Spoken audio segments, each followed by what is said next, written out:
ಪಾರ್ವತಿ ಪರಮೇಶ್ವರ ಮೂರನೆಯ ಭಾಗ. ಬ್ರಹ್ಮ, ವಿಷ್ಣು, ಇಂದ್ರ ಮುಂತಾದ ದೇವತೆಗಳಿಂದ ಪೂಜಿಸಲ್ಪಟ್ಟವರು ಪಾರ್ವತಿ ಪರಮೇಶ್ವರರು. ಇವರದು ವಿಶಾಲವಾದ ಮನೋಭಾವನೆ. ಆದ್ದರಿಂದಲೇ ಅವರು ದೇವರು. ನಮ್ಮದು ಸಂಕುಚಿತ ಭಾವನೆ. ಆದ್ದರಿಂದಲೇ ಜೀವನು.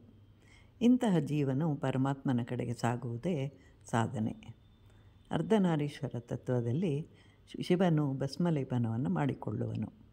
ಇನ್ನುಳಿದ ಅರ್ಧ ಭಾಗ ಸುಗಂಧ ಲೇಪನ. ಪಾರ್ವತೀ ದೇವಿಗೆ ಸುಗಂಧ ಲೇಪನ ಅಂತಂದರೆ ಇಷ್ಟ.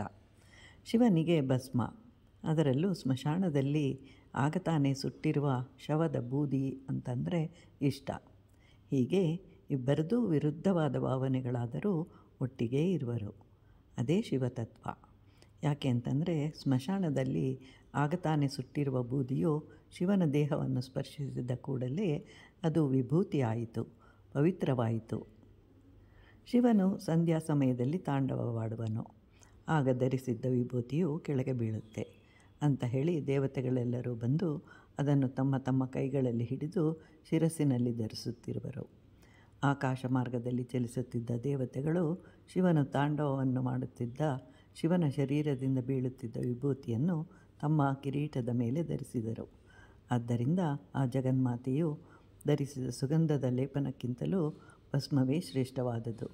ಅಂತಹ ಶಿವನು ತನ್ನ ಪತಿಯಾಗಿರುವನು ಅಂತ ಹೇಳಿ ಸಂತೋಷವನ್ನು ಪಡ್ತಾಳೆ. ಅಂತಹ ಪಾರ್ವತಿ ಪರಮೇಶ್ವರರಿಗೆ ನಮನಗಳು.